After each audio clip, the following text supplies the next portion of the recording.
तो कुछ chart ward मिले? जी सर, मैंने तो शेयर किया था। कौन सा वाला शेयर किया था? इसमें कन्या राशि कन्या राशि में मरकरी है।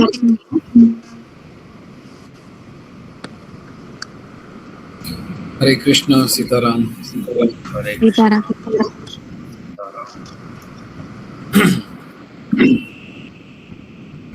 कन्या राशि। जी,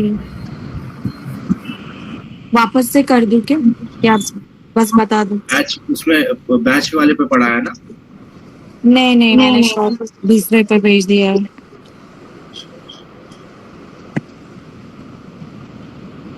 ओके, ठीक है। एक कुंभ लग्न का एक, इसको आप उस वाले ग्रुप पे भेज दीजिए, ठीक है ना? कौशिक जी को भी मिल जाएगा। ठीक कोई भी चार्ट है तो ग्रुप पे ही शेयर कर दिया करिए, ठीक है ना? प्रैक्टिस होती रहेगी।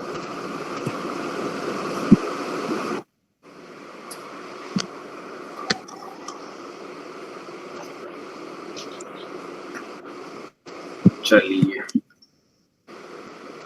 तो भाई ये चार्ट हमारा है कुंभ लग्न का, मरकरी कन्या राशि। ठीक है, तब बताइए मरकरी का ट्रेड्स। ये कन्या राशि में मरकरी हुए तो ये एग्जॉल्ट हो गए, तो सारे गुड पॉइंट्स जाएंगे। कम्युनिकेशन स्किल्स अच्छी होगी, लॉजिकल माइंडसेट होगा, उनका रीजनिंग अच्छा होगा, मैथ्स अच्छा होगा, एस्ट्रोलॉजी में इंटरेस्ट हो सकता है, और ये बिजनेस माइंडसेट हो सकता है,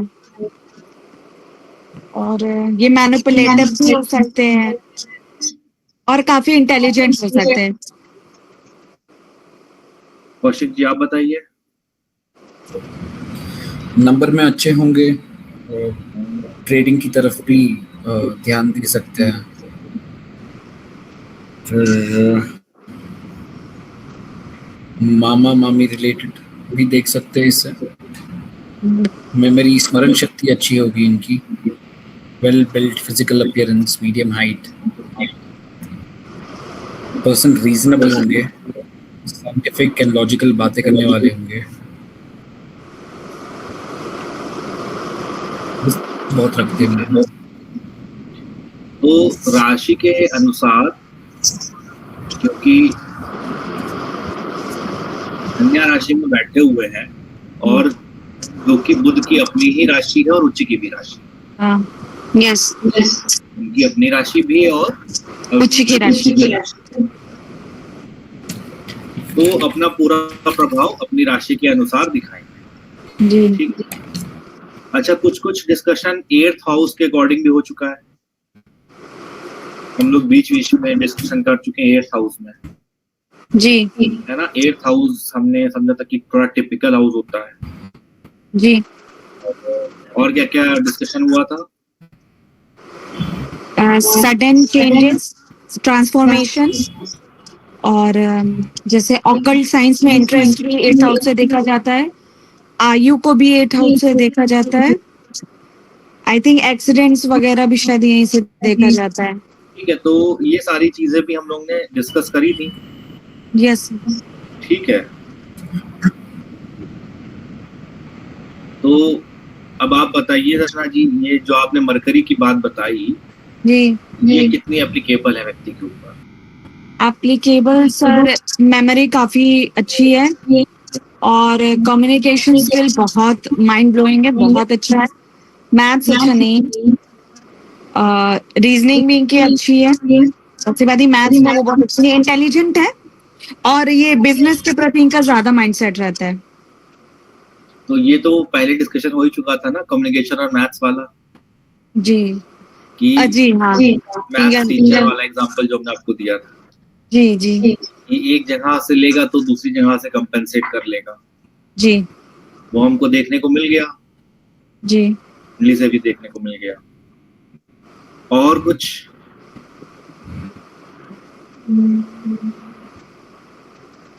जैसे ये मरकरी के अकॉर्डिंग ना, हाँ मरकरी के अकॉर्डिंग। इतना ही सब। मेमोरी पावर बहुत तेज है। मैं तुमको यही कहती हूँ कि आपको पिछला जन्म भी याद है, वो एक एक बात उनको याद रहता है, कब का पता नहीं। ये तो बहुत ज्यादा स्ट्रॉन्ग है। कम्युनिकेशन स्किल भी इनकी बहुत अच्छी है, इससे अच्छा, ये- अधिक तो और कुछ नहीं। अकाउंटेंसी भी हम लोग ने पढ़ा था, मरकरी से रिलेटेड है ना? जी जी, है ना? ऐसे ये उन्हें सारी अकाउंट्स, ऐसे उन्होंने पढ़ा नहीं है अकाउंट्स, तो मैं कह नहीं सकती उनका अकाउंट कैसा है। पब्लिशिंग, राइटिंग, ये सारी चीजें भी पढ़ी थी जी नहीं, इससे नहीं है। मरकरी से रिलेटेड। तो जब Yes. आपको बोलना है तो आपको सारी चीजें याद आनी चाहिए। मैंने जी। आपको बताया था कि जितनी चीजें आप याद रख सकते हैं उतनी आप याद रखने की कोशिश करिए। उसको केवल कैसे पॉसिबल है, बार बार पढ़ते रहने से, बार बार रिवाइज करते रहने से। यस सर, आपने जैसे ये सोशल मीडिया भी लिखवाया है, वो एक्टिव काफी रहती है। ठीक है। क्या ये भी बोल सकते हैं कि इनका गणेश जी और विष्णु जी के प्रति भक्ति ज्यादा होगी? गणेश जी या विष्णु जी बोल सकते हैं, जितनी चीजें लिखी हैं सब बोल सकते हैं। कॉन्फिडेंस के साथ में बोलिए, कोई घबराने की बात नहीं है। गलत होगा होगा, है ना भाई, हम भगवान थोड़ी ना है। गलत होगा होगा और अच्छा है। एक ज्योतिषी की भविष्यवाणी गलत हो, इससे अच्छा कुछ हो ही नहीं सकता। इससे उसको अहंकार नहीं आएगा, अपनी विद्या में और लगेगा। ये बहुत बड़ा वरदान है कि एक ज्योतिषी की भविष्यवाणी गलत हो, एक ज्योतिषी के लिए वरदान होता है। और एक अच्छा ज्योतिषी कल्पना करता रहता है कि काश मेरी ये बात गलत हो जाए, हालांकि वो होती नहीं है। अच्छा साधक अगर व्यक्ति है, अच्छे से उसने पढ़ा है ढंग से शास्त्र को, और सत्य व्रत का पालन यदि करता है, और अगर कोई केवल सत्य व्रत का पालन ही करने वाला हो, ज्योतिष आती हो चाहे ना आती हो, वो जो कह देगा सो हो जाएगा। क्योंकि सत्य में बहुत शक्ति है, सत्य धर्म का स्वरूप है ना। वो जो कह देगा वो हो जाएगा, उसको ज्योतिष आती हो चाहे नहीं आती हो, है ना। वो ऑटोमेटिकली सिद्ध व्यक्ति है, सिद्ध पुरुष है। तो भाई इनके, अच्छा एक चीज और यहाँ पे हमको देखने को मिल रही है, सन सिंह राशि। तो इसको भी बता डालिए फटाफट, रिवीजन हो जाएगा, सन का भी रिवीजन हो जाएगा। ऐसे सॉरी, सिंह राशि उनकी स्वयं राशि है सन की, बट ये जो हाउस है उसमें वो सन नीच के हो जाते हैं, तो आई थिंक मिक्स रिजल्ट्स होगा। मिक्स रिजल्ट्स आएगा, है ना कौशिक जी? कोई कंफ्यूजन? जी नहीं, कोई कंफ्यूजन तो नहीं है? कैसे मिक्स रिजल्ट आएगा? अच्छा रिजल्ट बता दीजिए एक बार। कौशिक जी आप बताइएगा, दर्शना जी आप उसको वेरीफाई करिएगा। अच्छा जी ठीक है। कम्युनिकेशन में अच्छे हैं तो करेजियस भी होंगे, साहस अच्छा होगा उनमें। नहीं, अभी सन के बारे में बात करिए। करेज, साहस सन नहीं है। अच्छा ठीक है, करेज आप, ठीक है चलिए। हमको लगा आप कम्युनिकेशन और मार्स एक साथ आपने देखा तो आप वहां चले गए। नहीं, मैं कंबाइन कर रहा हूँ, मतलब रिलेट कर रहा था मार्स को और ठीक है ठीक है ठीक है, कंटिन्यू। रॉयल्टी हो सकती है पसंद की, एक अच्छा नाम हो सकता है सोसाइटी में, नेम एंड फेम अच्छा हो सकता है, बॉडी बिल्ड अच्छी हो सकती है, कुछ बोन्स के रिलेटेड प्रॉब्लम आ सकती है, बोन्स रिलेटेड कुछ इश्यूज। अच्छा प्रॉब्लम्स क्यों बताई आपने? सन तो अच्छा है। मिक्स रिजल्ट देखो, मिक्स रिजल्ट, अच्छा चलिए ठीक है। ये भी कह सकते हैं कि साहसी है, कम्युनिकेशन भी अच्छा है, तो अहंकार भी आ सकता है। ठीक है।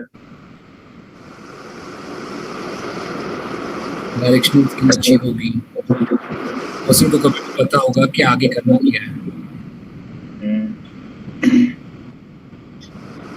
जी वैसे डायरेक्शनल स्ट्रेंथ कहाँ पे अच्छी होती है सन और मार्स की? जी क्या? डायरेक्शनल स्ट्रेंथ कहाँ पे होती है मार्स और सन की?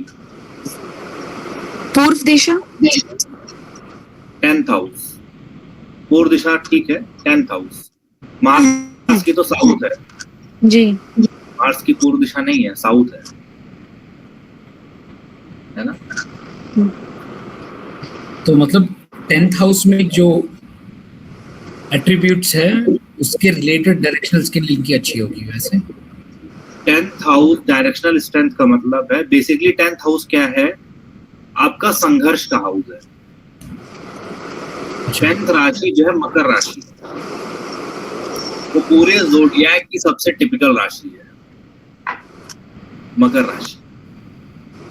क्यों टिपिकल है? क्योंकि वहां पे कंटिन्यूअस संघर्ष है, स्ट्रगल है। अच्छा, क्योंकि वो एकदम हमारे सर के सीधा ऊपर वाली राशि है, जहां पे सूर्य सबसे तेजी से चमकते हैं दोपहर के 12 बजे, है ना। जो पृथ्वी के एकदम जस्ट एकदम सबसे टॉप वाली राशि है वो है मकर राशि। तो जब सन एकदम एकदम स्ट्रेट होते हैं, हमारे हेड ऑफ द बिल्कुल होते हैं, हेड ऑन, तो सबसे ज्यादा हीट प्रोड्यूस करते हैं ना अर्थ के ऊपर, इसलिए डायरेक्शनल स्ट्रेंथ है। सन क्या है, राजा संघर्ष नहीं करेगा तो कंफर्टेबल नहीं फील करेगा, मंगल संघर्ष नहीं करेगा तो कंफर्टेबल नहीं फील करेगा। इतनी एनर्जी है ना इन दो ग्रहों के अंदर कि इनको संघर्ष ही चाहिए। इसीलिए जब 10th हाउस मिलता है काम करने के लिए, तो फिर वहां पे पद भी मिलेगा काम करेंगे तो। 10th house is all about पद, डेजिग्नेशन। आपका डेजिग्नेशन आपके 10th हाउस से पता चलता है ना। तो जब भाई सूर्य है काम करेगा तो पद की भी प्राप्ति करना चाहेगा, प्रतिष्ठा की भी बात चाहेगा, है ना। तो सूर्य क्या कहते हैं कि मैं काम करूंगा, मुझे पद चाहिए, मुझे प्रतिष्ठा चाहिए। मंगल 10th हाउस में है, मकर राशि मंगल की नेचुरली एग्जॉल्टेड राशि है। सबसे ज्यादा कोई अगर संघर्ष कर सकता है कोई ग्रह तो वो मंगल कर सकता है जी, इसीलिए वो 10th राशि में जो सबसे टिपिकल राशि है वहां एग्जॉल्टेड है ना। क्योंकि उसको इमोशंस, अगर आपने उसको अपोजिट कर दिया 4th हाउस में ला करके, अभी वो इमोशनल बवंडर में फंस गया है, अभी वो काम नहीं करेगा। उसको तो बिल्कुल संघर्ष चाहिए, वो मार काट के आगे बढ़ जाएगा, वहां उसको दिक्कत नहीं है। लेकिन इमोशनल के सागर में वो नहीं तैर सकता, है ना। इमोशंस के सागर में उसको तैरना नहीं आता, वहां पे वो नीच हो जाएगा। अपनी एनर्जी का उपयोग कहाँ पे करे, है ना, नहीं कर सकता। ठीक है, तो सन जो है अब 7th हाउस में। दर्शना जी आप बताइए जो बात बोली थी कौशिक जी ने। सर जी, जैसे जो बात बोली गई वो हम लोग स्पाउस से रिलेटेड देखेंगे ना। नहीं, ये इन्होंने स्पाउस से रिलेटेड बोली नहीं है, लेकिन जी, स्वयं के लिए बोली थी, जातक के लिए। आप जातक के लिए बताइए। जातक के लिए जो बोला है कौशिक जी ने उसको वेरीफाई करिए कि वो सही बोला है कि नहीं बोला है। जैसे बोन्स रिलेटेड तो कोई इशू नहीं है, बाकी वो करेजियस है, ठीक है, और ऐसा जैसे रॉयल्टी रिलेटेड हमने बात बोली, ऐसी भी कोई बात है नहीं, सिर्फ एक करेजियस वाला मैच किया। अब हम स्पाउस पे आ जाते हैं क्योंकि 7th हाउस सन है ना जी, तो अब ये सारे गुण हम स्पाउस में देखने चले जाएंगे। जी, वो सारे मैच किए सिर्फ एक बोन्स को छोड़ के, मतलब ऐसा कोई इशू नहीं है। ऐसा कोई इशू नहीं, कोई दिक्कत नहीं है, मतलब 85% 90% बात सही है। जी, जैसे इन्होंने बोला था अहंकार भी आएगा, तो थोड़े बहुत वो इगोइस्टिक है, बहुत ज्यादा नहीं बट है। भाई सूर्य के अंदर अहंकार ना हो तो सूर्य की बात ही, राजा के अंदर अहंकार ना हो तो किस बात का राजा, जी, है ना। होना ही चाहिए अहंकार, अहंकार ही तो ऊपर उठाता है राजा को। जी, अहंकार में विकृति आती है तब प्रॉब्लम आती है ना। अहंकार बहुत जरूरी है, अहंकार आपके अंदर नहीं होगा आप कामयाबी पे नहीं जा पाएंगे। जी, ठीक है, अहंकार बहुत इंपॉर्टेंट है। सूर्य नीच के साथ में प्रॉब्लम है, अहंकार नहीं होता, ये अहंकार विकृत हो जाता है। जी, तो सूर्य नीच वाले के साथ में क्या दिक्कत है कि अब उसको कोई भी बोल दे, अगर उसको कोई बोल भी दे तो अरे ठीक है छोड़ो माफ किया, अच्छा, में चला जाएगा ना। अभी अहंकार नहीं दिखाएगा वो, अभी कहेगा ठीक है जाओ माफ किया। स्पेशल पोजीशन है दोनों, उच्च भी स्पेशल पोजीशन है, नीच भी स्पेशल पोजीशन है, ठीक है। खराब नहीं पॉजिटिव्स का हर तो पता समय। चल, नेगेटिव्स क्यों मिक्स कर रहे हैं? किस चीज में? अभी नेगेटिव हम इसमें नहीं मिक्स कर रहे, इस कुंडली के लिए नहीं बात कर रहे हैं। मतलब लाइक मिक्स्ड रिजल्ट बताया था ना, तो मिक्स्ड क्यों? मिक्स रिजल्ट बताया था क्योंकि 7th हाउस में है ना सन, अच्छा अच्छा and 7th house is the natural debilitated राशि, ठीक है, नेचुरली डिविलेटेड। अच्छा अच्छा दैट इज ओके अब हेल्थ जब तक 8th हाउस का या 6th हाउस का हम इफेक्ट नहीं देखेंगे, आगे हम आपको बताएंगे, तब तक हेल्थ पे नहीं जाएंगे, ठीक है। तो यहाँ पे जैसे आपने बताया था कि बोन रिलेटेड इशू, तो उसी टाइम पे मैंने सोचा कि ऐसा मतलब क्यों बोला, फिर बताया कि मिक्स रिजल्ट के बारे में बता रहे, तो बता दिया। लेकिन क्योंकि 8th हाउस से कोई कनेक्शन ही नहीं आ रहा है, तो हम इश्यूज पे नहीं जाएंगे, हेल्थ इश्यूज पे नहीं जाएंगे, जब तक 6th और 8th का वहां पे इफेक्ट नहीं दिखेगा प्लैनेट के साथ में, ठीक है। या तो प्लैनेट बहुत ही ज्यादा डिविलेटेड हो जाए, दृष्टि वृष्टि पड़ जाए शनि की, मंगल की, तब हम जाएंगे इश्यूज पर, ठीक है। वो अलग अलग स्तर पे हम लोग डिस्कस करेंगे, खूब आराम से डिस्कस करेंगे।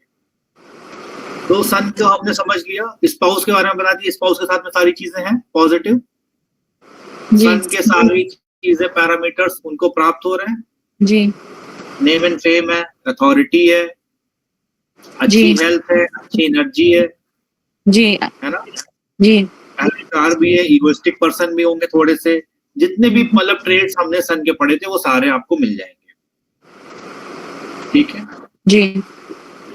अच्छा, मून मिथुन राशि में, तो मून को डिस्कस नहीं करेंगे, मंगल को भी छोड़ देते हैं। अच्छा, मंगल नेचुरली 8th हाउस में है जी, बट मरकरी का दुश्मन भी तो है। नहीं, मरकरी को छोड़िए, मंगल नेचुरली 8th हाउस में है, तो 8th राशि किसकी राशि है? जुपिटर, स्कॉर्पियो राशि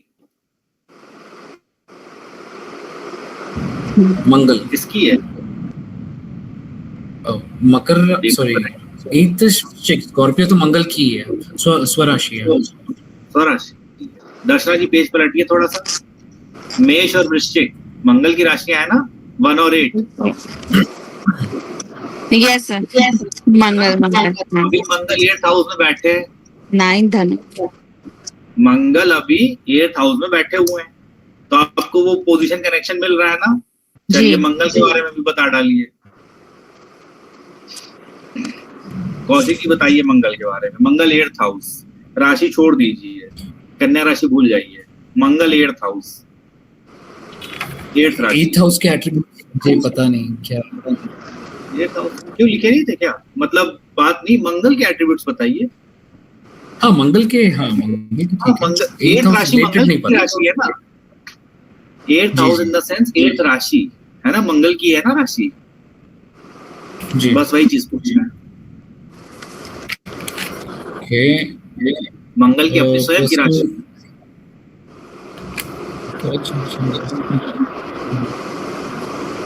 पसंद तो रेड कलर ज्यादा पसंद हो सकता है, करेजियस तो हमने बोला ही था, पसंद में स्ट्रेंथ अच्छी होगी, मतलब फिजिकल स्टैमिना अच्छा हो सकता है, मैथमेटिकल लॉजिक भी हमने देखा था, इसमें से पॉजिटिव ही ले रहा हूँ क्योंकि स्वराशि में तो हाँ पॉजिटिव ही लेते पॉजिटिव ही, मंगल में वैसे इतने पॉजिटिव दिखते हैं नहीं, मंगल में एक ही पॉजिटिव है, लड़ाई झगड़ा, वही उसका मेन काम है, लड़ाई झगड़ा डिफेंस करने के लिए, अच्छा है ना। देखिए दिक्कत क्या होती है मंगल के साथ में, लोग अपना मंगल कैसे खराब कर लेते हैं, जब वो अपनी एनर्जी को गलत तरीके से लड़ाई झगड़ा इतना कर लेंगे कि अब वो भूल जाएंगे कि लड़ाई झगड़ा क्यों किया जाता है। सेना का जो उद्देश्य है वो रक्षा करना है, ठीक है। जब तक रक्षा करने के लिए लड़ाई करी जा रही है तब तक तो ठीक है, लेकिन एक ऐसी अवधि आ जाए कि आप भूल जाएं कि हम किस लिए लड़ रहे हैं, तो वहां से मंगल खराब होना स्टार्ट हो जाता है। तो ये पता होना बहुत जरूरी है। और मैं आपको एक एग्जांपल दे दूंगा आज, तो आपको ये बात याद रहेगी। जब एयर स्ट्राइक हो रही थी, सर्जिकल स्ट्राइक नहीं, अभी जब स्ट्राइक हो रही थी मिसाइल वाली, ऑपरेशन सिंदूर, तब ये कह रहे थे कि मतलब पीओके ले लो, पाकिस्तान ही पूरा खत्म कर दो, है ना। ये सारी बात बोल रहे थे इंडिया वाले वैसे भी जोश में रहते हैं पाकिस्तान में के साथ कुछ होता है तो, चाहे मैच ही हो। अभी एक बॉक्सर ने हरा दिया है उसको, आपको न्यूज पता है ना, अभी इंडिया के बॉक्सर ने पाकिस्तान के बॉक्सर को हराया है, गोल्ड मेडल जीता है। अच्छा। गेम चल रहे हैं, तो इंडिया पाकिस्तान की कहीं पे भी बात आती है, एक्साइटमेंट ऑलरेडी हाई रहता है। तो ऑपरेशन सिंदूर के समय में सब कह रहे थे पीओके ले लीजिए, कश्मीर का मुद्दा हल खत्म कर दो, जड़ से मिटा दो। बहुत दिनों बाद जो आर्मी के हेड थे या चीफ थे, उनका एक स्टेटमेंट आया कि मतलब उन्होंने बहुत अच्छे से इंग्लिश में उसको एक्सप्लेन किया है कि the problem between the war of the Russia and Ukraine, the problem between the war of USA and Iran, कि the nations don't know why they are fighting and till when they have to fight, but this was not the case with Indian army. वो उन्होंने ये स्पष्ट बताया कि हमें पहले से पता था कि हमारा उद्देश्य क्या है। हमारा उद्देश्य है टेरर कैंप को ध्वस्त कर देना सारे के सारे, और उसके रास्ते में जो कुछ भी आएगा उसको खत्म करते चले जाएंगे। तो मतलब the intent was very much clear, लक्ष्य एकदम संशोधित था इंडियन आर्मी का, ठीक है, कि हमें टेरर कैंप्स को ही हिट करना है। अच्छा, टेरर कैंप्स को जब हिट करने के लिए गए तब उनके लड़ाकू विमान जब भाई डॉग फाइट के लिए आने लगे तो उनको फिर एयर बेसेस को भी टारगेट करना पड़ा। फिर उन्होंने लाइन से एयर बेसेस को टारगेट किया, क्योंकि उनका जो उद्देश्य था, जितने भी मार्क थे हमारे बाउंड्री की, जो इंडिया की बाउंड्री है, उसके जितने भी रिसेंट मार्क्स थे सबको ध्वस्त कर दिया लाइन से। तो सेना का काम बहुत क्लियर होना चाहिए, इंस्ट्रक्शंस बहुत क्लियर होने चाहिए, अदरवाइज पता नहीं चलता है ना कि लठ कब चलाना है और गोली कब चलानी है। ये बहुत बड़ा डिफरेंस है। देखिए अभी क्या हुआ बिहार में, गोली चली है AK-47 से, तो वो जिसने चलाई है गोली प्रोटेस्ट में पुलिस वाले ने, वो उसके खिलाफ चार्जशीट आ गई है सारी की सारी, है ना। तो limitations of Mangal, this is a very crucial point, क्योंकि इतनी एनर्जी है उस प्लैनेट के अंदर, वो कभी कभी अपना सीमा भूल जाता है, ठीक है। और अगर आप बहुत बड़े बड़े युद्ध पढ़ेंगे, बैटल्स को पढ़ेंगे, या आप ऐसे फिगर्स को पढ़ेंगे जैसे फॉर एग्जांपल नेपोलियन बोनापार्ट, ठीक है, या अलेक्जेंडर, तो इन लोगों को समझ में ही नहीं आया कि कहां पे रुकना है। हिटलर समझ में ही, हिटलर तो एक्चुअल में वॉरियर नहीं था, लेकिन Napoleon Bonaparte and Alexander were the warriors also, वो स्वयं भी वॉरियर थे जी। ठीक है। तो अगर आप पढ़ेंगे इनकी हिस्ट्री को और समझेंगे कि कैसे इन्होंने मतलब अपने वॉर को, मतलब बैटल्स को जीता, so you will find that they didn't understand the limitations कि कहां पे जाके रुक जाना है, that led to their death, ठीक है। वही उनके लिए श्राप बन गया। तो so much energy, so much battle, but they cannot understand where to stop, ठीक है। तो अब यही चीज आपको देखनी है तो पाकिस्तान में देख लीजिए, पाकिस्तानी आर्मी का कमाल। वो जब मौका मिलता है तो सरकार पलट देते हैं, टॉपल करा देते हैं गवर्नमेंट। इंडिया में ऐसा होता है क्या? क्या इंडिया में मौके नहीं आए? इंडियन आर्मी को क्या मौका नहीं मिला गवर्नमेंट को पलट देने का, आर्मी रूल स्थापित कर देने का? बहुत सारे मौके आए, है ना। बट इंडियन आर्मी का वही चीज है, बहुत क्लियर है कि ये करना ही नहीं है, ये मेरा काम नहीं है। रूल करना हमारा काम नहीं है। मंगल को ये पता अगर है कि रूल करना हमारा काम नहीं है, समझ लीजिए कि उस व्यक्ति का मंगल एकदम स्ट्रांग है। ठीक है, मंगल का काम है डिफेंड करना, सुरक्षा करना, धर्म युद्ध लड़ना। ठीक है, हनुमान जी चाहते तो अकेले सब तहस नहस कर सकते, पर नहीं किया। जितना राम जी ने कहा उतना ही किया। ठीक है, हमें ऐसे एग्जाम्पल से हमेशा याद रखिए, तो आपकी प्रेडिक्शंस बहुत मतलब फाइन होती चली जाएंगी, एक्यूरेट होती चली जाएंगी। ठीक है, अगर मकर का मंगल उच्च का दिख रहा है आपको, तो ये भी प्रॉब्लम है व्यक्ति के साथ में, कि व्यक्ति को कभी कभी ये प्रॉब्लम आ सकती है कि कहाँ रुकना है ये भूल जाए। उच्च का मंगल बैठा है 10th हाउस में, तो फुल पावर में है। अब उस व्यक्ति को पता नहीं है कि कहाँ पे रुकना है, ये प्रॉब्लम आ सकती है ना। तो वहां पे सपोर्ट की जरूरत पड़ती है, गुरु की दृष्टि हो या सन का कंट्रोल हो, है ना। ये सारी चीजें देखी जाती। चलिए, और एक और भी तो कुंडली थी आपकी कन्या राशि की, कर्क राशि, वो वाली भी शेयर कर दीजिए ग्रुप पे, दूसरी वाली जो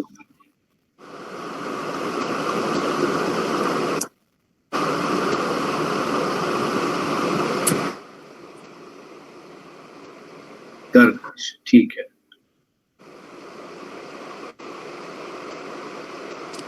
सो Mercury is in 10th house. Yes. अच्छा, ये आपने जनरली कर दी है? नहीं, अब बुध आदित्य योग। अच्छा, बुध आदित्य एक मेरे पास वैसा था तो मैंने शेयर किया। ठीक। ऐसा लास्ट क्लास में हमने डिस्कस किया था बुध आदित्य योग। No problem. हालांकि इसमें जितनी चीजें हम लोग ने अभी पढ़ी हैं वो वाली अप्लाई नहीं हो पाएंगी, बस आप सन 7th हाउस देख सकते हैं। अच्छा, मतलब काल पुरुष कुंडली सन 7th हाउस है ना। काल पुरुष कुंडली के हिसाब से सन हमारे कहाँ पे है? तुला राशि। कौशिक जी फॉलो हो रहा है ना? जी, मैं सिर्फ ये सोच रहा हूँ कि क्योंकि मकर राशि में है तो अप्लाई कैसे नहीं हो सकती वो बात, जैसे आपने कहा जो हमने डिस्कस किया अप्लाई नहीं होगा। मरकरी की स्पेशल पोजीशंस कौन कौन सी डिस्कस करी अभी तक? एक्सॉल्टेड और डिबिलिटेड वाली, कन्या और मीन, है ना। तो अभी मकर वाली आप ट्राई करने को कर सकते हैं, लेकिन blind guess, because what we haven't studied we don't have to go through that. ठीक है, क्योंकि वो ब्लाइंड गेस हो जाएगा। फिर आपको अगर करना है तो सन 7th हाउस का कर सकते हैं। ठीक है, तो सन 7th हाउस का कौशिक जी आप बता दीजिए फटाक से, तो दर्शना जी बता देंगी। बाबा 7th हाउस किस क्या क्या एट्रीब्यूट्स मैं लिख नहीं रहा हूं क्योंकि मैं लोड नहीं करना चाहता। सर, इनकी वैसे शादी नहीं हुई है, अगर स्पाउस रिलेटेड बताया जाएगा तो। अच्छा, शादी तो हुई नहीं, तो व्यक्ति से रिलेटेड ही बता दीजिए, जातक से रिलेटेड ही। भाई सन तुला राशि में चले गए, भाई नीच की राशि में हो गए अपने जी। तुला राशि नीच की राशि सन के लिए। पर सर अभी अपने मकर राशि में भी तो बोला था वो पावरफुल मकर राशि में होते हैं, तो मकर राशि में भी तो है, तो फिर मिक्स रिजल्ट ही आएगा।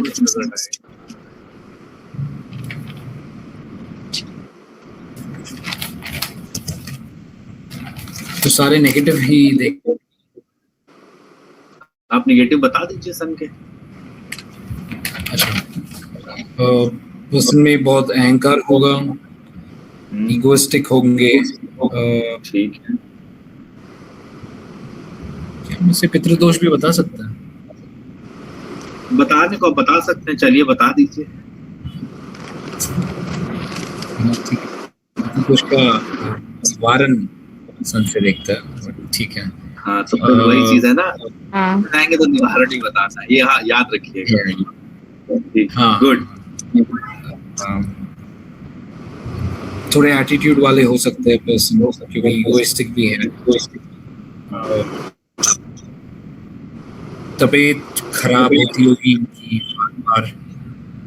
हेल्थ ठीक है। हेल्थ ज्यादा प्रोमिनेंट होगी, मेडिसिन फादर, पे ज्यादा हेल्थ रिलेटेड, ठीक है। और फादर रिलेटेड भी अप्लाई हो सकते हैं जो नेगेटिव्स डिस्कस किया, it can apply to even father. Energy of the person, है ना, health of the person, father, post, fame, fame and name, designation, प्रतिष्ठा, है ना, और क्या क्या देख सकते हैं भाई, सारी चीजें जो है कहीं ना कहीं कम हो जाएंगी। जी अब दर्शना जी इसको वेरीफाई करें। सर, पर्सन से रिलेटेड था पर्सन से रिलेटेड। सर। वो फादर वाली बात तो करेक्ट ही है। फादर तो जैसे अब है भी नहीं, और जब थे तो उतना उनसे तालमेल भी नहीं था, थोड़ा सा डिस्टेंस था। अब ऐसा नहीं है कि दोनों दुश्मन थे, बट एक होता है ना, फादर एक बच्चे को उतना पसंद नहीं करते, वो वाला बात था। फिर फादर की वो कैंसर हो गया, फिर वो तो गुजर गए। ये वाली बात तो एकदम सही है। उसके बाद हाँ, ईगोइस्टिक है।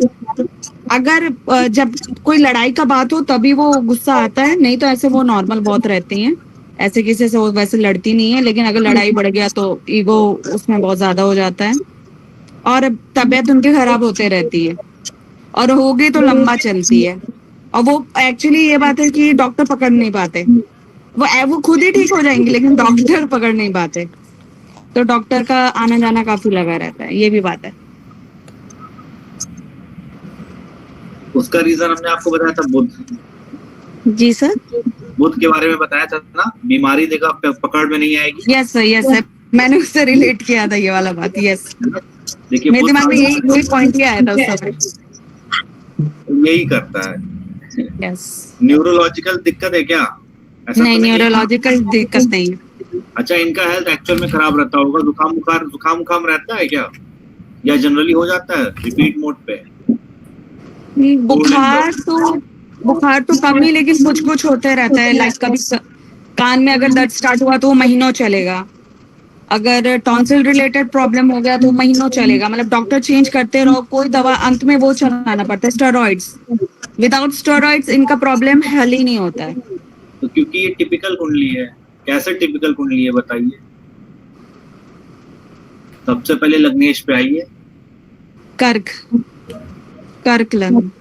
हाँ, स्वामी और कर्क पे कौन हो गया? कर्क के मून हो गए। मून 8th हाउस में है। 8th house, moon डेबिलिएटेड। लग्नेश डेबिलिएटेड, और वो भी मून।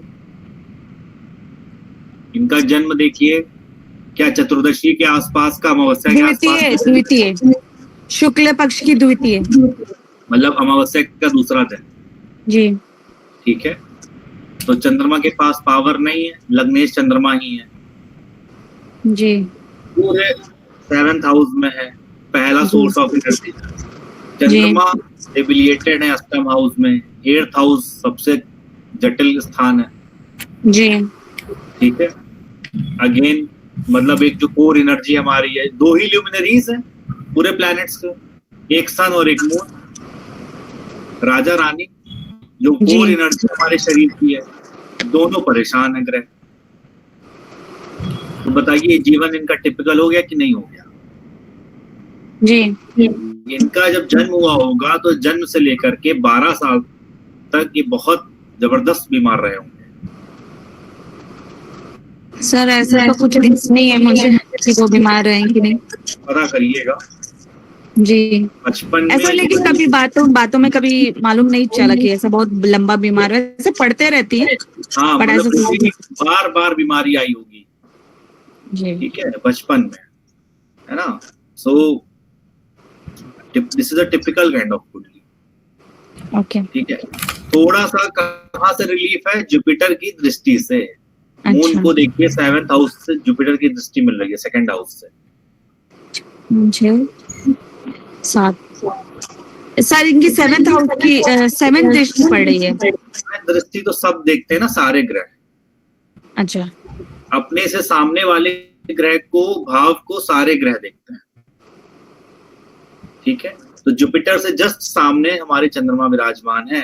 गज केसरी योग भी 7th हाउस है, आपस में एक दूसरे से 7th हाउस है, और गुरु की दृष्टि है। थोड़ा रिलीफ है यहाँ पे जी। ठीक है।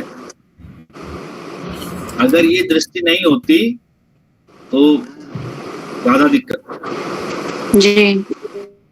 है ना। ऐसे केसेस में क्या होता है, सर्वाइवल मुश्किल होता है 12 साल की उम्र तक, मतलब 12 से 13 साल की अवस्था तक अच्छा। व्यक्ति बहुत जीवन के खतरे में, जीवन और मृत्यु के बीच में झूलता है। अच्छा। ऐसा जाता है ना। जब भी आपको लुमिनरीज डिस्टर्ब दिखे, ऐसा व्यक्ति के जीवन में बड़ी प्रॉब्लम है। अच्छा। है ना। तो अब इनको कुछ समझाना जो है सन और मून। अब अगर आप ऐसे जातक को समझाने निकलेंगे तो आप अपना सर पीट लीजिए, पर समझा नहीं सकते। ऐसा है। डिपेंड करता है आपके समझाने के तरीके पे। अगर आप उनके भाषा में समझाओ तो समझ आती, वरना मुश्किल है। ठीक है। तो टिपिकल हो जाता है, मतलब जैसे एक कॉमन आदमी होता है ना, उस तरीके से नहीं बात हो पाएगी कि हर कोई व्यक्ति समझाए और बात हो, ऐसा नहीं होगा। थोड़ा सा आपको मतलब पेन लेना पड़ेगा, एफर्ट्स करने पड़ेंगे, तब आपकी बातचीत होगी। ठीक है। और इसमें क्या कॉम्बिनेशन है जो देखा जा सकता है, जो हमने अभी तक स्टडी किया है? और तो कुछ ऐसा स्टडी मून के रिलेटेड कुछ नहीं होगा ना? मून की बात तो हो गई ना, 8th हाउस मून, वृश्चिक राशि। अच्छा, मतलब इस कुंडली में कुंभ राशि है, लेकिन काल पुरुष की कुंडली में 8th हाउस वृश्चिक राशि हो गई। तो वृश्चिक राशि में मून डेबिलिएटेड हो गए। ठीक है। मून डेबिलिएटेड है, आंखों की प्रॉब्लम हम बोल सकते हैं, है ना। आंखों की ऐसी प्रॉब्लम नहीं है, बीच में उनको चश्मा भी लगा था लेकिन वो उतर चुका है। कोई दिक्कत नहीं, पर हमें बोलना है। अच्छा। हमने जो पढ़ा है हमें वो बोलना है। जी। ठीक है। अभी क्योंकि हम कुंभ राशि को नहीं ले रहे हैं सिग्निफिकेंस में, अभी हम केवल उसका 8th हाउस का सिग्निफिकेंस देख रहे हैं। ठीक है। तो मदर रिलेटेड प्रॉब्लम बोल सकते हैं। जी। है ना। चंद्रमा से मदर को देखते हैं, सूर्य से पिता को देखते हैं। जी। मन संबंधित विकार, मनोविकार, साइकोलॉजिकल बोल सकते हैं। जी। है ना। कि ऐसा व्यक्ति जो होगा मूडी टाइप का हो सकता है कि भाई कोई स्टेबिलिटी नहीं है। जी। है ना। मूड स्विंग्स बोल सकते हैं बहुत ज्यादा। और हमने क्या बोला था चंद्रमा के बारे में, और क्या क्या पढ़ा था? ब्लड और कफ प्रवृत्ति। ब्लड और कफ, है ना। तो ब्लड रिलेटेड इश्यूज बोल सकते हैं, क्यों नहीं बोल सकते? जी। ठीक है। कफ रिलेटेड इश्यूज हम बोल सकते हैं। अच्छा। है ना। जी। तो जितना हमने पढ़ा है हमें बोल देना है, कोई इशू नहीं है। कॉन्फिडेंस में रहिए एकदम। शास्त्र में जो लिखा है वही प्रमाण है, गलत होगा सही होगा ठीक है, हमें उसकी चिंता नहीं करनी। ठीक है। हमने पढ़ा एकदम सही पढ़ा है, कोई दिक्कत नहीं उसमें। सर जैसे आपने मून में लिखवाया था कि हृदय स्थान भी होता है, तो हृदय संबंधित व्यवस्था मतलब इश्यूज आ सकते हैं, मतलब फ्यूचर में आ सकते हैं। ठीक है। वो भी आप बोल सकते हैं। तो आप बिल्कुल बोल सकते हैं। आपको अभी केवल जो हम बताते हैं ना, हमने बोला आपसे मून 8th हाउस, तो आपको मून 8th हाउस ही बताना है, कुंभ राशि भूल जाइए। ठीक है। वो जब हम मैत्री समझेंगे, प्लैनेट्स का आपस में रिलेशन समझेंगे, तब हम डिस्कस एकदम करेंगे। अभी तक जितने रिलेशन समझ चुके हैं उनको थोड़ा थोड़ा डिस्कस करते रहेंगे, ताकि आपके अंदर टर्मिनोलॉजी आ जाए। जी। मतलब ज्योतिष की जो टर्मिनोलॉजीज हैं, जार्गन्स हैं ज्योतिष के, वो आपको धीरे धीरे आपके जबान पे आ जाए। इसलिए हम आपसे जानबूझ करके बोल देते हैं काल पुरुष कुंडली, है ना। बार बार बोल देते हैं, ताकि आपके दिमाग में जब बार बार ये शब्द जाएगा तो एक बार नहीं, 2 बार नहीं, 10वीं बार, 11वीं बार में आप उस चीज को तुरंत पकड़ लेंगे। ऐसे क्विक क्वेश्चन है, जैसे ये लग्न कर्क का है, कर्क ठीक लग्न है। की कुंडली है, लेकिन आपने कहा कि काल पुरुष की कुंडली के हिसाब से 8th हाउस में, मतलब 8th ग्रह में, दैट इज वृश्चिक, और वृश्चिक मून में डेबिलिएटेड है, तो मतलब हम काल पुरुष की कुंडली में टर्न अराउंड करके उसके इफेक्ट्स भी बता सकते हैं। बिल्कुल, अगर आप एक ये ही कुंडली। प्रैक्टिस करेंगे तो बहुत बढ़िया,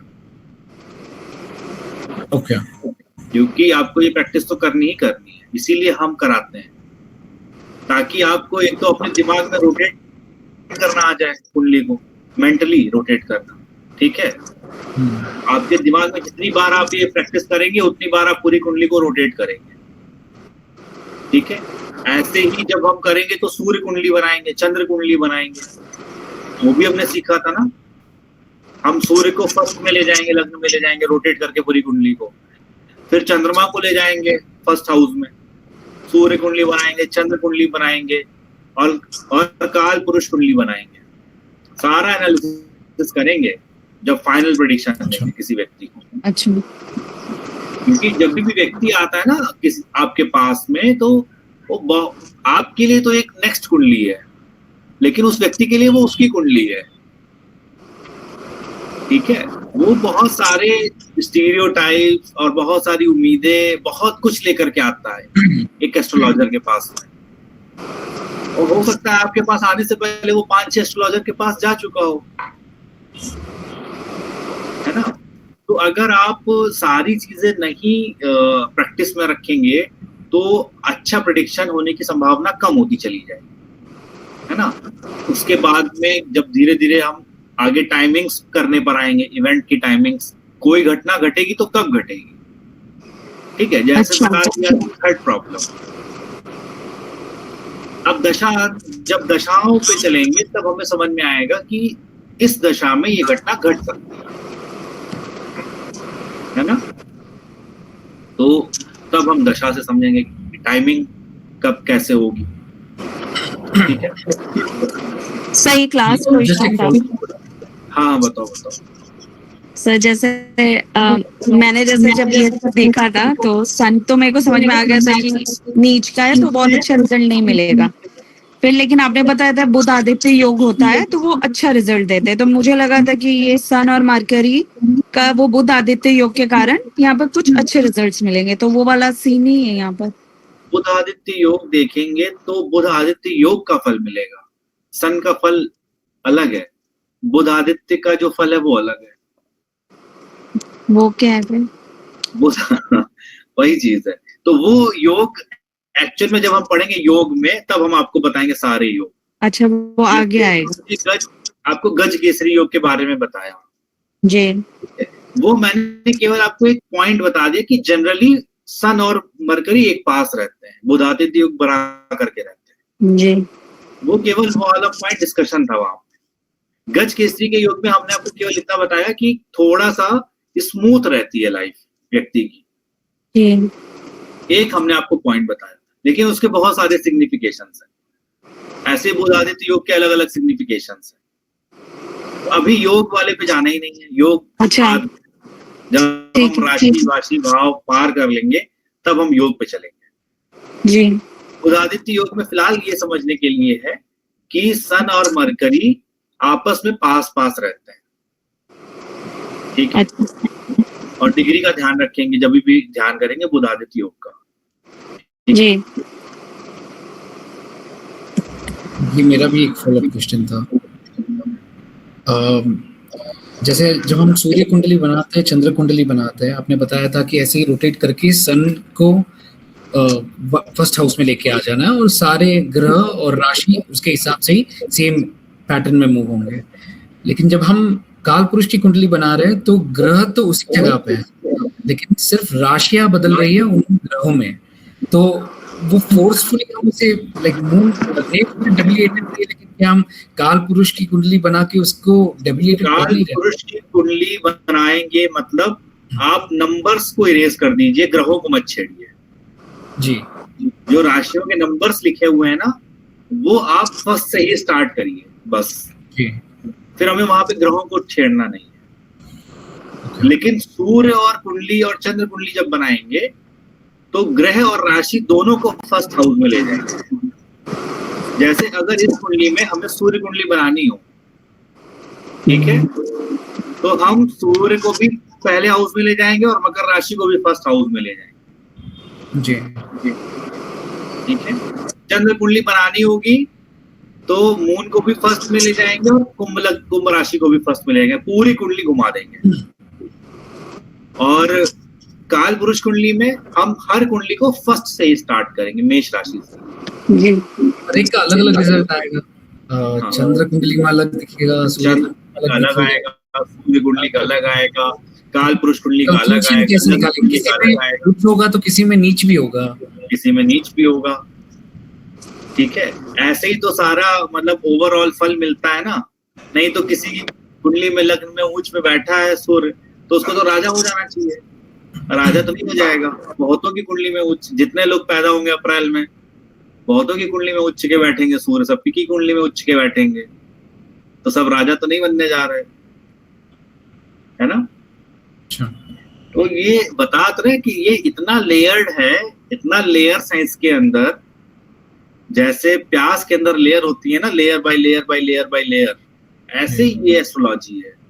आप इसकी जितनी लेयर्स पे चलेंगे और जितनी लेयर्स की आपको समझ आ जाएगी, और एक साथ आपका दिमाग जितने लेयर्स को एनालाइज कर लेगा एक साथ, उतना एक्यूरेट प्रेडिक्शन होगा आपसे। यही साधना है, यही इस शास्त्र की साधना है। ठीक है। और ये कैसे आएगा, मैंने आपको पहले ही लेक्चर में बताया था, गणेश जी की कृपा से। ठीक है, पढ़ने से कम आता है, कृपा से ज्यादा आता है, मेरा तो अनुभव यही है। ठीक है, पढ़ने से ज्यादा कृपा से आता है। यदि भगवान कृपा हो गई, भले कुंडली से आपको कुछ समझ में नहीं आ रहा है, लेकिन आपके मुख से वही निकलेगा जो निकलना चाहिए। आप भले ही कुछ भी ना जानते हो, लेकिन आपके मुख से वही निकलेगा जो निकलना चाहिए। ये भगवान की कृपा है। ठीक है। मेरे बहुत छोटे से थे हम, तो मेरे गुरु जी एक थे, उन्होंने हमको ये एक चीज बताई थी कि आशीर्वाद खूब लेना। जितना आशीर्वाद आप ले सकते हैं उतना आप आशीर्वाद दीजिए। आशीर्वाद जब आप लेते रहते हैं तो आपका पुण्य बढ़ता रहता है, पाप घटता रहता है ना। तो आपका चित्त जो है शुद्ध होता जाता है, और जब आपका चित्त शुद्ध होता रहता है तो दैवी शक्ति आपकी तरफ आकर्षित रहती है। ठीक है। फिर आप जो सोचेंगे वो होगा, जो बोलेंगे वो होगा। तो हमें कोशिश करना चाहिए हमारी चित्त की जो वृत्ति है, जिसको बोलते हैं चित्त वृत्ति, वो कितनी शुद्ध हो सकती है। ठीक है। केवल हमें चित्त की शुद्धि का ही काम करना है। जितना शास्त्र है उसका एकमात्र लक्ष्य है चित्त की शुद्धि। जितना धर्म है उसका एकमात्र काम है चित्त की शुद्धि। ठीक है। क्योंकि हमारे चित्त में क्या है कि बहुत जन्मों जन्मों की वृत्तियां इसमें, मतलब समझ लीजिए इंटरट्वाइंड है। जैसे चोटी होती है ना, चोटी गुथी हुई, 3 लेयर्स आपस में ऐसी होती पर दिखती नहीं है।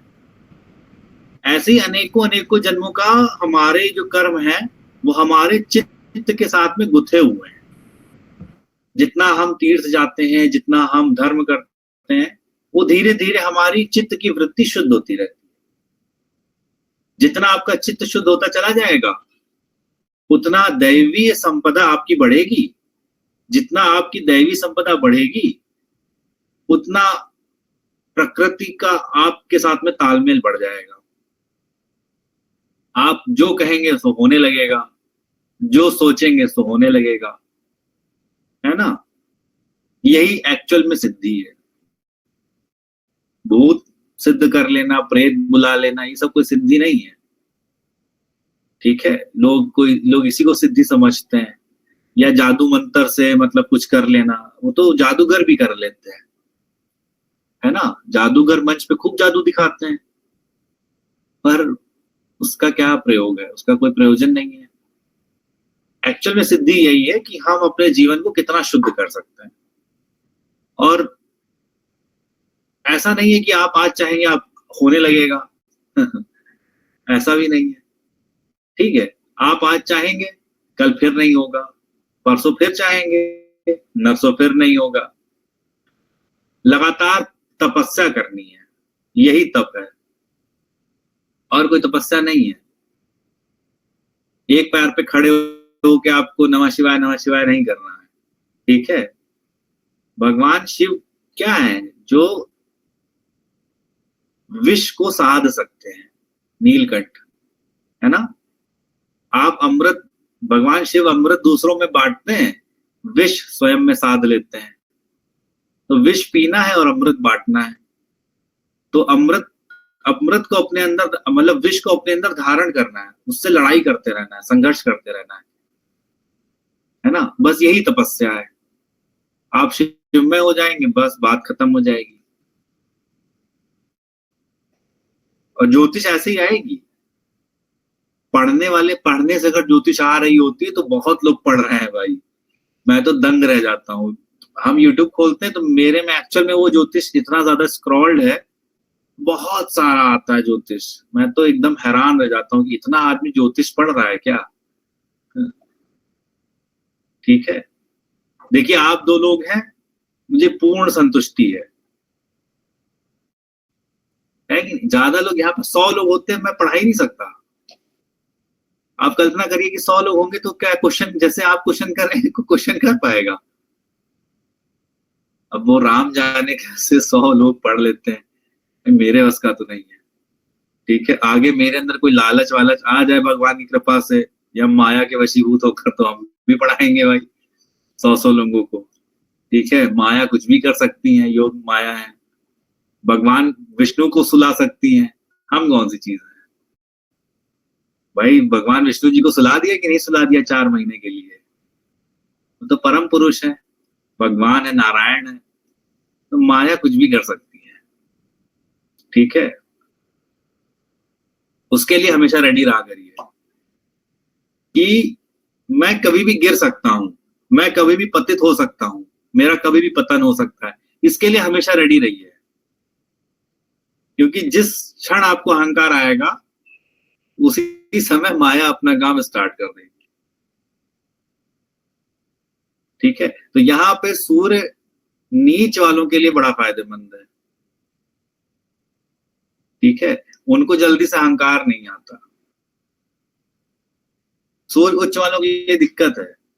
यहाँ पे सूर्य नीच वालों के लिए क्या है, गिने चुने लोगों से जान पहचान, तो दुनिया भर का बवाल नहीं है, अपना एकांत में भी संतुष्ट हैं।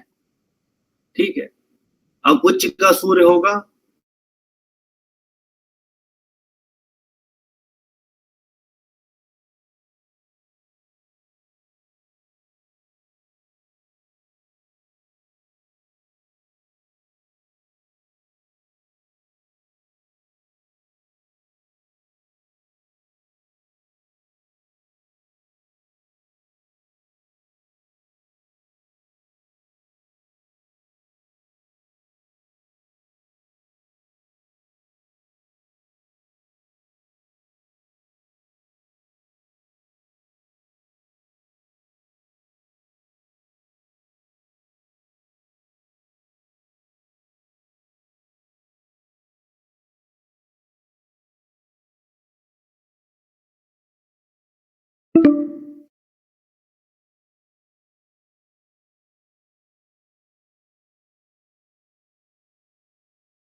रहती है।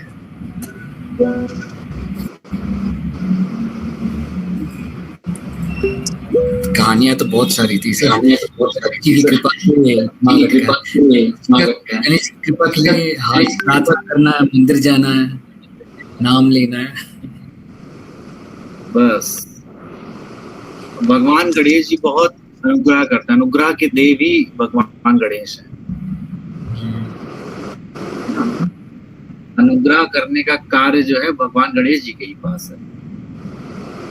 भगवान गणेश जब अनुग्रह करते हैं तब भगवान सूर्य सृष्टि करते हैं, समझ रहे हैं? जब भगवान सूर्य सृष्टि करते हैं तब फिर भगवान विष्णु पालन करते हैं। जब भगवान विष्णु पालन करते हैं तो शंकर जी संहार करते हैं। फिर शिव जब संहार करके छोड़ देते हैं सृष्टि को, तो उस सृष्टि को समेटने का काम भगवती करती हैं। तो वो अपने अंदर लीन कर लेती, वापस ले लेती है पूरी संरचना को। एस्ट्रोलॉजी के रिलेटेड एक क्वेश्चन नहीं है, बट क्या मैं पूछ सकता हूँ? हाँ बताइए। जैसे हम ये कृपा पाने के लिए श्री गणेश जी और फिर हनुमान जी की हनुमान चालीसा, फिर कुल देवी कुल देवता भी होते हैं, उनकी भी प्रार्थना, तो बहुत सारे भगवान की एक साथ करते ऐसे मिक्स नहीं हो जाएंगे? उनका फल आता भी है, इतने सारे भगवान को एक साथ याद कराता हूँ। सबका फल मिलेगा। कर्म फल का जो सिद्धांत है ना, वो एकदम इसमें विदाउट एक्सेप्शन है। भगवान राम को मिला, भगवान कृष्ण को मिला, आपको क्यों नहीं मिलेगा? अच्छा हो चाहे बुरा हो। माता सीता को झेलना पड़ा है कि नहीं? कर्म फल का सिद्धांत ही तो एक ऐसा सिद्धांत है जो जिसकी कोई काट ही नहीं है।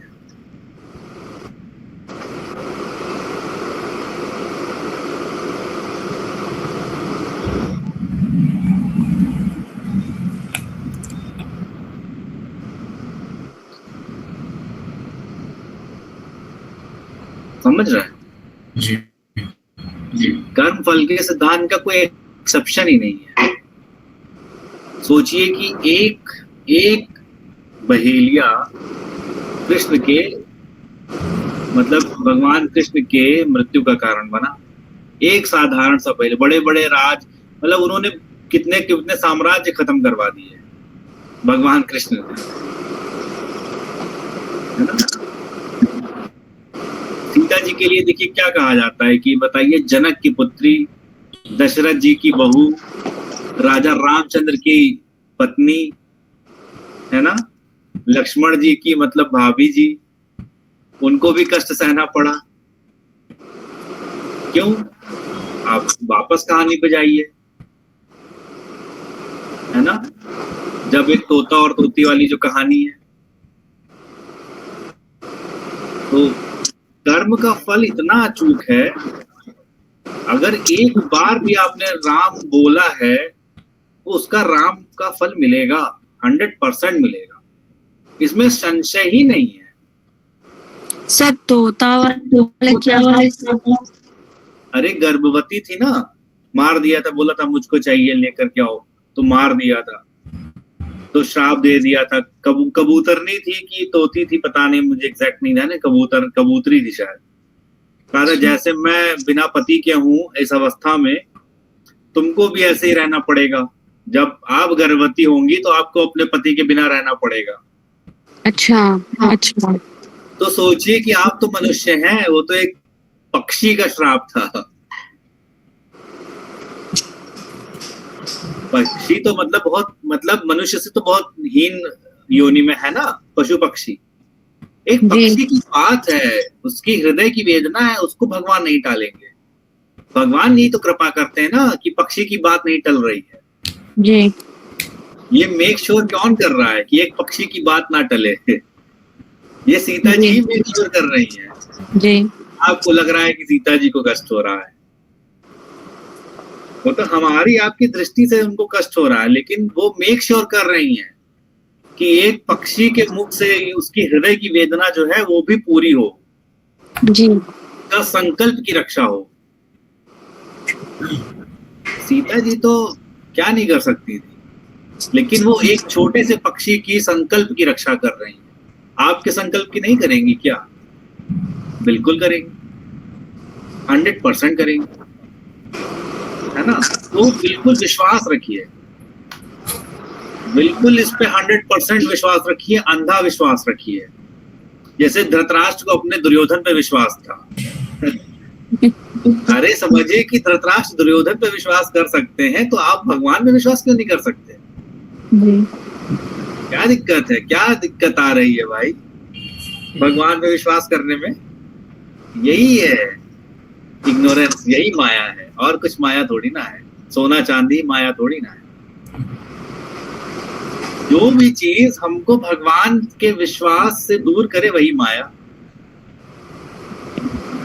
नारद जी को भी हो गया था कि नहीं हो गया था विश्वास भगवान नारायण के प्रति कि आप नारायण है, आप हमको अपनी माया नहीं दिखाते। तो माया दिखा दी भगवान ने उनको।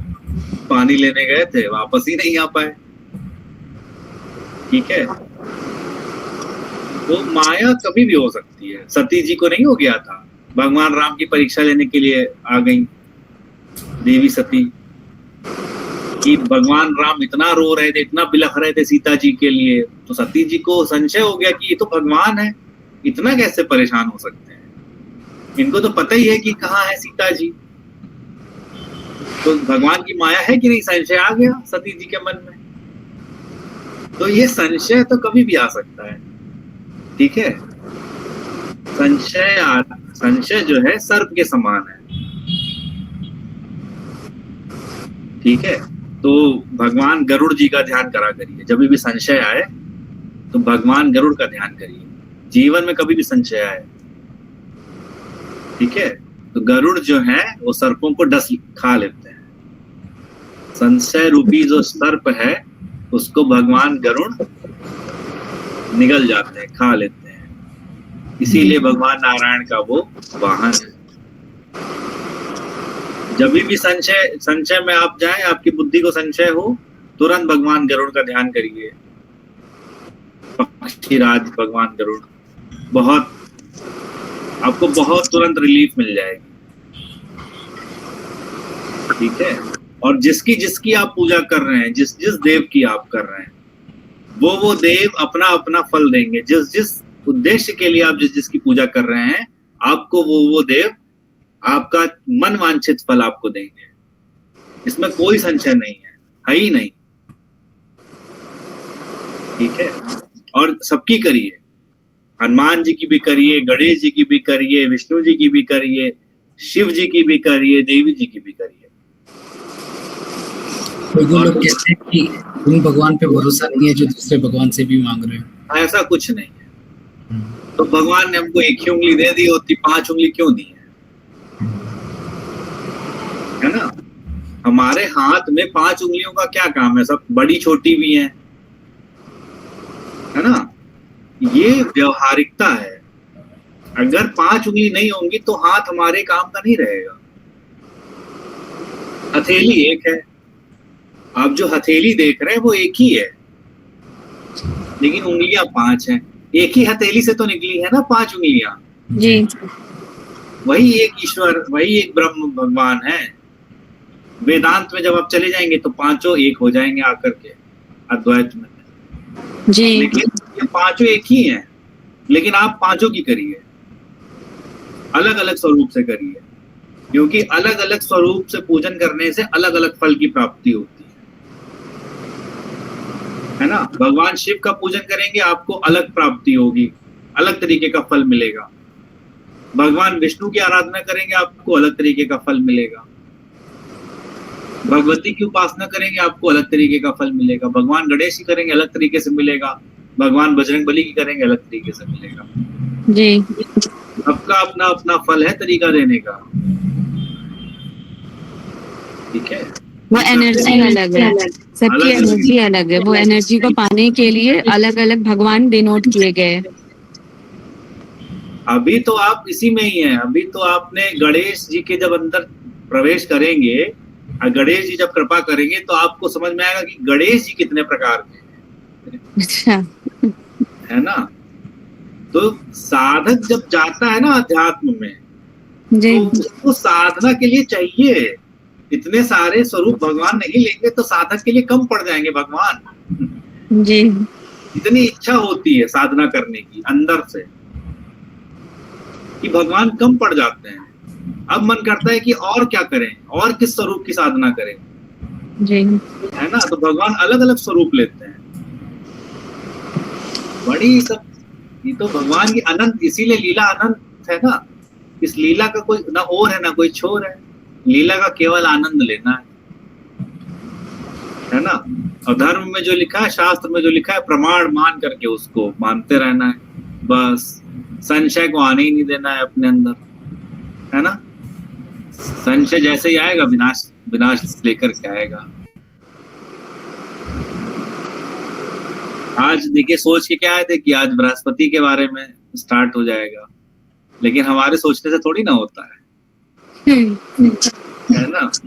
तो भगवान की जो इच्छा होती होता वही है। देखिए कॉपी तब से खुली रखी ही है, वो पेज वही का वही ओपन है कि आज जो है ये वाला स्टार्ट हो जाएगा। But man proposes, God disposes. पहली क्लास में करा था, है ना। Man proposes, God disposes. जो कुछ है सब ईश्वर का है, हमारा कुछ नहीं, यही मानते रहिए। जो कुछ करा रहे हैं सब ईश्वर, हरी इच्छा है। सब कुछ हरी इच्छा के अंतर्गत हो रहा है। ना सूर्य हमारे चाहने से निकल रहे हैं, ना चंद्रमा हमारे चाहने से निकल रहे हैं। अपनी गति से हर चीज चल रही है। कहने वाले कहते हैं कि ये भगवान को पूजने की जरूरत नहीं है, सब कृष्ण को पूजो, कृष्ण में ही सब कुछ है। कहने वाले वैसे भी कहते हैं। ये अवस्था अभी नहीं आएगी, यही चीज बाद में आती है। अच्छा, ठीक है। ये जो बात है ना एक घाट पे बैठ जाने की, जब आप घाट घाट का पानी पी चुकेंगे तब आपको एक घाट का पानी समझ में आएगा। अच्छा, ठीक है। जो कभी घर से बाहर ही ना निकला हो, अगर उसको आप ये बता दें कि जो तुम्हारा घर है वही स्वर्ग है, तो उसको लगेगा कि क्या पागलपना बतला रहे हैं। इतनी बड़ी दुनिया है, अमेरिका है और यूरोप है और लंदन है, ऑस्ट्रेलिया है ना। जो गया ही नहीं है कभी घर से बाहर, उसको तो पहले भटकाना है ना इधर उधर। उसको तो पहले दिखानी है, दुनिया दिखानी है। वहां से उसका मन एकदम उपराम जब हो जाएगा देख देख करके, तब वो एक जगह पे स्थिर होकर के बैठ पाएगा। अदरवाइज बैठने की कोशिश करेगा फिर भटक जाएगा। दिक्कत क्या है आजकल कि हर व्यक्ति को आप एक ही कसौटी पे नहीं ला सकते। ठीक है। जो जिसकी परंपरा रही है आप उसको उसी की परंपरा में रहने दीजिए। जो जैसे किसी के परिवार में शिव जी की उपासना होती चली आ रही है शैव मत से, तो उनको शैव मत का पालन, उनको आप बोले कि राधा राधा जपेंगे, तो अभी उनके एनर्जी नहीं है ना उनके परिवार में राधा राधा वाली, उनके में शैविज्म चल रहा है। जिनके घर में तंत्र मार्ग से देवी जी की उपासना हो रही है, उनके घर में देवी जी की उपासना होने दीजिए। नहीं तो इष्ट देव खफा होंगे तो फिर कुछ नहीं होगा, कुल देव खफा होंगे तो कुछ नहीं होगा। कुल देव का संतुष्ट होना बहुत इंपॉर्टेंट है। कुल देव या कुल देवता जो भी है ना, मतलब देवी हो या देव जो भी हो, उनका वो आप उनकी पूजा करिए। आप ये नहीं कर सकते कि हम राधा राधा करेंगे तो हम कुल देवता की उपासना नहीं करेंगे, ऐसा नहीं। कुल देवता की उपासना तो करनी पड़ेगी। ठीक है। आप संन्यास ले लेंगे, संन्यास हर कोई नहीं ले सकता, ब्राह्मण ही संन्यास ले सकता है केवल। ठीक है। केवल उसको ही अधिकार है संन्यास लेने का। हाँ, ऐसा है। 4 आश्रम है, 4 वर्ण है, सबकी अपनी अपनी सीमा है। ठीक है। जैसे हमारा जन्म जो होता है तो वो गृहस्थ आश्रम में होता है। सभी व्यक्तियों का जन्म गृहस्थ आश्रम में होता है। ठीक है। उसके बाद जब संस्कार होते हैं अलग अलग, तब अलग अलग आश्रमों का प्रवेश होता है। यज्ञोपवीत संस्कार होने के बाद ब्रह्मचर्य आश्रम में प्रवेश होता है। तो यज्ञोपवीत तीन ही वर्णों का हो सकता है, या तो ब्राह्मण का यज्ञोपवीत होगा, या तो क्षत्रिय का होगा, या तो वैश्य का होगा। शूद्र वर्ण का यज्ञोपवीत होता नहीं। तो शूद्र वर्ण के लिए केवल गृहस्थ का ही नियम है। वो ना ब्रह्मचर्य आश्रम को ग्रहण कर सकता है, ना वानप्रस्थ को, ना संन्यास को। तो ऐसे ही वैश्य के लिए नियम है। वैश्य गृहस्थ में जन्म लेता है और यज्ञोपवीत होता है। तो मतलब एक तो गृहस्थ आश्रम का पालन कर सकता है, दूसरा ब्रह्मचर्य आश्रम का पालन कर सकता है। ठीक है। वानप्रस्थ पे नहीं जा सकता संन्यास, वानप्रस्थी नहीं हो सकता। अच्छा। उसको रहना है समाज के अंदर ही, वन में नहीं रह सकता। वन में रहने का अधिकार नहीं दिया शास्त्र ने वैश्य को। ठीक है। एकांत में रहने का अधिकार नहीं दिया है वैश्य को। वैश्य को समाज में रहना है, वन नहीं, वन गमन नहीं कर सकता। क्षत्रिय जो है उसके पास में यज्ञोपवीत होगा, तो पहले यज्ञोपवीत से पहले गृहस्थ आश्रम में है, यज्ञोपवीत के बाद ब्रह्मचर्य आश्रम में, और उसके बाद गृहस्थ मतलब जब शादी कर लेगा तो वापस गृहस्थ में आ जाएगा। वो तो चारों में से कोई भी आ सकता है ना। और गृहस्थ आश्रम के बाद वानप्रस्थ भी जा सकता है, वन में भी रह सकता है। वानप्रस्थ आश्रम के अलग अलग नियम है। उसमें पति पत्नी साथ में रहते हैं, लेकिन मतलब उसके अलग अलग नियम है। ठीक है। लेकिन सन्यासी नहीं बन सकता क्षत्रिय। सन्यास आश्रम का प्रवेश सन्यास क्षत्रिय नहीं कर सकता। क्षत्रिय सन्यास ले लेगा तो धर्म की रक्षा कौन करेगा? जी जी। है ना। इसीलिए राजा रघु सब कुछ अपना राजपाट छोड़ के चले गए थे। लेकिन जब ऋषि आए उनसे दान मांगने के लिए कि मुझे दान चाहिए राजन, मुझे दान चाहिए, तब जब राजपाट सब छोड़ दिए तो कैसा दान दें? तो उन्होंने कहा कि कुबेर, कहा कि हमें इतनी सोने की मुद्राएं दो, नहीं तो अभी आक्रमण करेंगे। तो कहा आक्रमण से बढ़िया है कि सोने की मुद्राएं दे दी जाए। ठीक है। तो वन में रह रहे हैं राजा रघु, और रघुकुल रीति जो है, रघुकुल शब्द आता है ना, रामकुल नहीं बोला जाता आज भी, रघुकुल। तो कुछ तो राजा रघु ने किया होगा ना, कि रघुकुल आज भी बोला जाता है। तो पढ़िएगा कि राजा रघुकुल ने क्या किया, राजा रघु ने क्या क्या किया, है ना।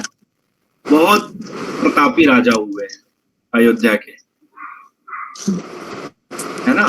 तो क्षत्रिय वन में रह सकता है, लेकिन संन्यास आश्रम नहीं ग्रहण कर सकता। ठीक है। तो 4 आश्रम है, 4 वर्ण है। ब्राह्मण जो है गृहस्थ में जन्म लेता है, यज्ञोपवीत हुआ, ब्रह्मचर्य का पालन किया।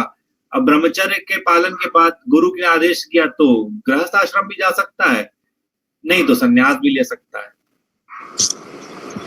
है ना। तो ब्राह्मण ही सन्यासी हो सकता है, और कोई सन्यासी नहीं हो सकता नियम से। ठीक है। तो 4 आश्रम है, 4 वर्ण है। ठीक है। यही अपनी व्यवस्था है जो बैलेंस मेंटेन रखती है।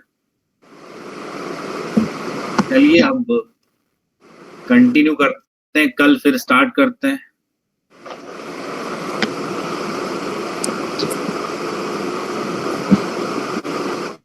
आज का समापन किया जाए। ठीक जी सर।